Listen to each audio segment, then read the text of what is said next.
Hey guys, welcome back to my channel. Let me just turn on some lighting here so it's not overly dark. So, welcome, and we are going to continue reading Danny, the Champion of the World by Roald Dahl, illustrations by Quentin Blake, and we are on chapter 3, and we can probably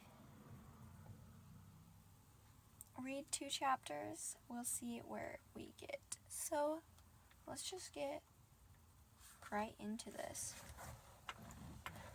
Chapter 3. Cars and Kites and Fire Balloons. My father was a fine mechanic. People who lived miles away used to bring their automobiles to him for repair rather than take them to the nearest garage. He loved engines. A gasoline engine is sheer magic, he said to me once. Just imagine being able to take 1,000 different bits of metal, and if you fit them all together in a certain way, and then if you feed them a little oil and gasoline, and you press a little switch, suddenly those bits of metal will all come to life, and they will purr and hum and roar. They will make the wheels of a motor car go whizzing around at fantastic speeds. It was inevitable that I, too, should fall in love with engine and automobiles.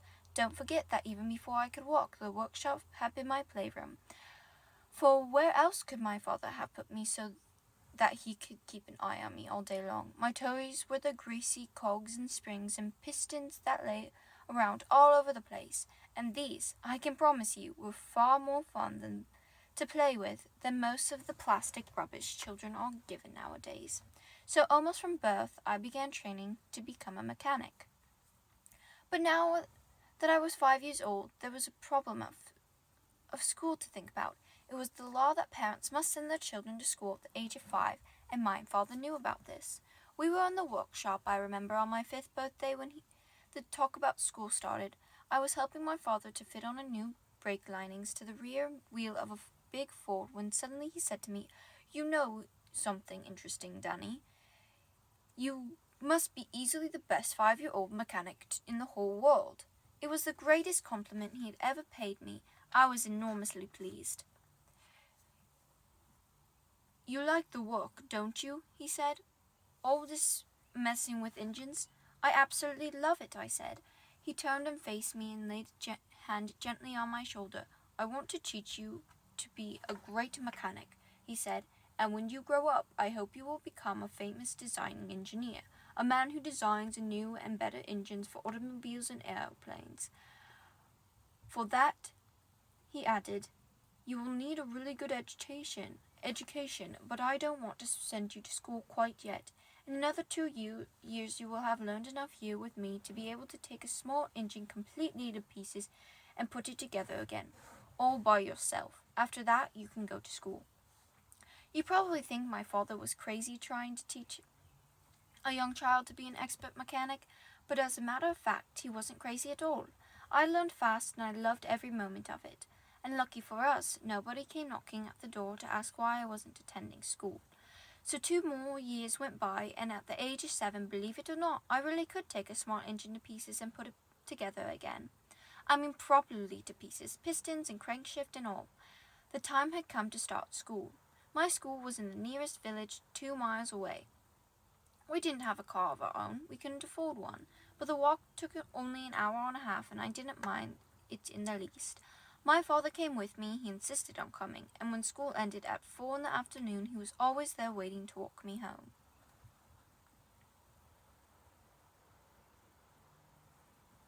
And so life went on.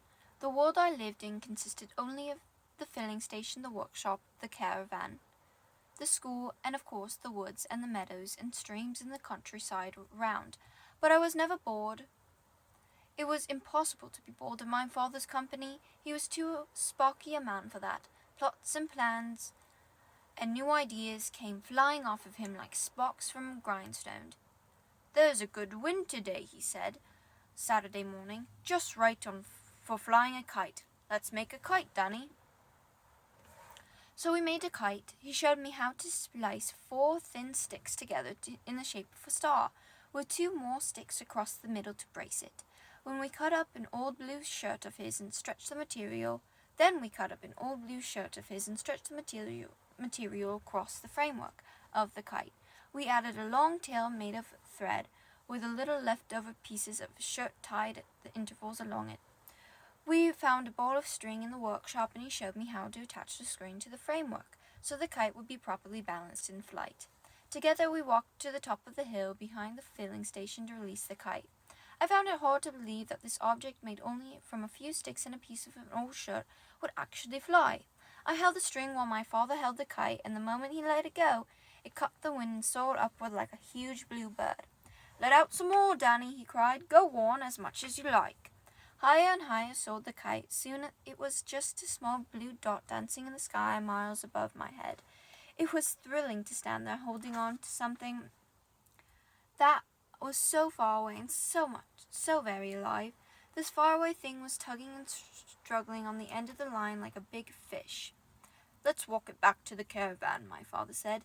So we walked down the hill again, with me holding the string and the kite still pulling fiercely on the other end. When we came to the caravan, we were careful not to get the string tangled in the apple tree as we brought it all the way around from the front steps. "Tie it to the steps," my father said. Will it still stay up?" I asked.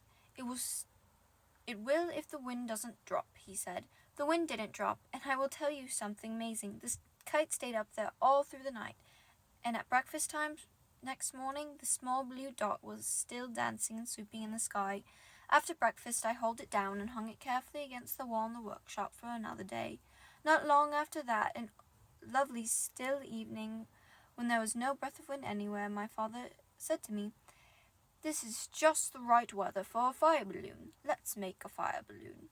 He must have planned this one beforehand, because he had already bought the 4 big sheets of tissue paper and the pot of glue from Mr. Whitson's bookshop in the village, and now, using only paper, glue, a pair of scissors, a piece of thin wire, he made me a huge, magnificent fire balloon in less than 15 minutes. In the opening at the bottom, he tied a ball of cotton, and we were ready to go. There's them flying the kite. It was getting dark when we carried it outside into the field behind the caravan. We had with us a bottle of sterno and some matches. I held the balloon upright while my father crouched underneath it and carefully poured a little sterno on the ball of cotton. "Here goes," he said, putting a match to the cotton. "Hold up the sides out as much as you can, Danny." A tall yellow flame leaped up from the balloon, the ball of cotton, and went right inside the balloon. "I'll catch on fire," I cried. "No, it won't." "It'll catch on fire," I cried. "No, it won't," he said. "Watch." Between us, we held the sides of the balloon out as much as possible to keep them away from the flame in the early stages. But soon the hot air filled the balloon and the danger was over. "She's nearly ready," my father cried. "Can you feel her floating?" "Yes," I said. "Yes. Shall we let go?" "Not yet. Wait a bit longer. Wait until she's tugging to fly away." "She's tugging now," I said. "Right," he cried. "Let her go." Slowly, majestically, and in the absolute silence, our wonderful balloon began to rise up in the night sky. "It flies!" I shouted, clapping my hands and jumping about. "It flies! It flies!" My father was nearly as excited as I was. "It's a beauty," he said. "This one's a real beauty. You never know how they're going to turn out until you fly them. Each one is different." Up and up it went, rising very fast now in the cool night air. It was like a magic fireball in the sky. "Will other people see it?" I asked. "I'm sure they will, Danny. It's high enough now for them to see it for miles around." "What will they think it is, Dad?" "A flying saucer," my father said. "They'll probably call the police." A small breeze had taken hold of the balloon and was carrying it away in the direction of the village. "Let's follow it," my father said, "and with luck we'll find it when it comes down." We ran to the road, we ran along the road. We ran to the road, we ran along the road, we kept running. "She's coming down," my father shouted. "The flame's nearly gone out." We lost sight of it when the flame went out, but we guessed roughly which field it would be landing in, and we climbed over a gate and ran toward the place. For half an hour we searched the field in darkness, but we couldn't find our balloon. The next morning I went back alone to search again. I searched 4 big fields before I found it. It was lying in the corner of a field that was full of black and white cows. The cows were all standing around it and staring at it with their huge wet eyes. But they hadn't harmed it one bit, so I carried it home and hung it up alongside the kite against a wall in the workshop for another day.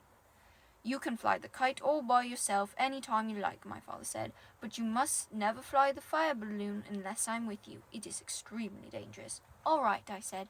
Promise me. I promise. Then there was the tree house, which we built high up in the top of the big oak at the bottom of the bottom of our meadow.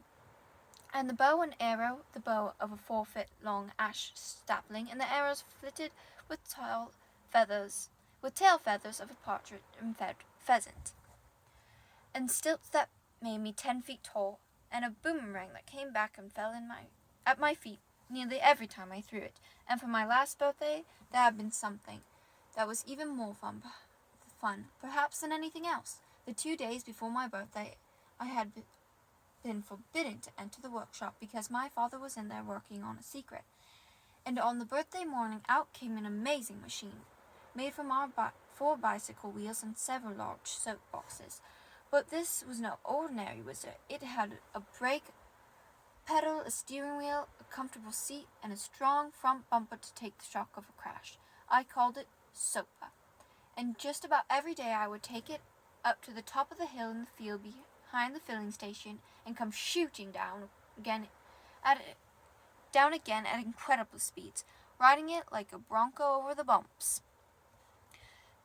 So you can see that being 8 years old and living with my father was a lot of fun, but I was impatient to be 9. I reckoned that being 9 would be even more fun than being 8. Here's Sopa.